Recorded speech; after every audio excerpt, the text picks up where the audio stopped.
उपेंद्र कुशवाहा को लेकर जो खबरें चल रही थीं कि उपेंद्र कुशवाहा एनडीए से नाराज हैं, ऐसे में लेकर इन सभी खबरों के बीच उपेंद्र कुशवाहा ने सबके सस्पेंस खत्म कर दिया है। उपेंद्र कुशवाहा ने कहा कि हमें कोई नाराजगी नहीं है, हमें जो सीट मिली है उसमें खुश हैं। कौन पार्टी नहीं चाहती है कि सबसे ज्यादा सीट हमें मिले।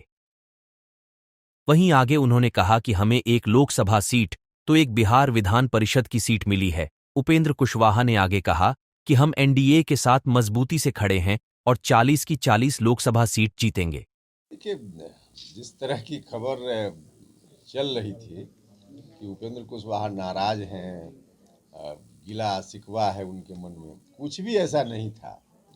ठीक है, गठबंधन में जब वार्ता होती है हिस्सेदारी के लिए, सीटों के लिए या और विषयों पर, तो उसमें हर पार्टी अपने अपने हिसाब से चाहती है कि हमको ज़्यादा से ज़्यादा गठबंधन में हमारा शेयर तय हो। तो उस दृष्टि से बातचीत के दौरान कुछ चीज़ें चलती रहती है, लेकिन वह एक प्रोसेस है और उस प्रोसेस में बीच में कब क्या हुआ, सारी चीज़ मीडिया को शेयर करने की ज़रूरत भी नहीं है और उचित भी नहीं है।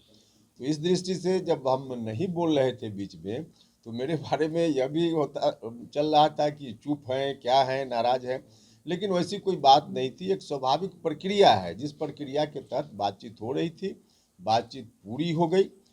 बातचीत के क्रम में जो कुछ भी प्रक्रिया के तहत बातें आती है, सारी चीज़ें उसी समय समाप्त हो जाती है जब हम एक डिसीजन के लेवल पर पहुंच जाते हैं। डिसीजन के लेवल पर पहुंचने के बाद हर पार्टी जो उसमें शामिल है, सबका सामूहिक निर्णय वह माना जाता है। अब हम लोग उस स्टेज में पहुंच गए, सब लोगों का निर्णय, सामूहिक निर्णय, सब लोगों के बीच सहमति बन गई और उस सहमति के बाद अब क्या हुआ है नहीं हुआ है आप सब लोगों के सामने है।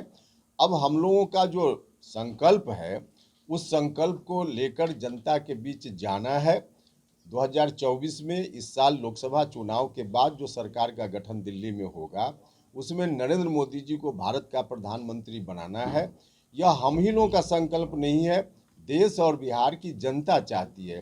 तमाम लोग, सभी सेक्टर के लोग, गरीब गुरबा, किसान, नौजवान, महिलाएं, सारे लोग चाहते हैं कि एक बार फिर से बागडोर नरेंद्र मोदी जी के हाथ में जाए। तो इस काम में हम लोग अब लगे हुए पहले से ही हैं, लेकिन अब चुनाव की घोषणा हो गई है, तो इसको ध्यान में रखते हुए हर जगह, मतलब 40 में 40 बिहार से जो सीटें हैं लोकसभा की, उसको नरेंद्र मोदी जी के खाते में डालना है। और उस दृष्टि से हम सब लोग पूरे मन से, हर तरह से सभी पार्टी के लोग लगेंगे और हमारी पार्टी के लोग भी लगे हुए हैं, इसको और तेज करेंगे।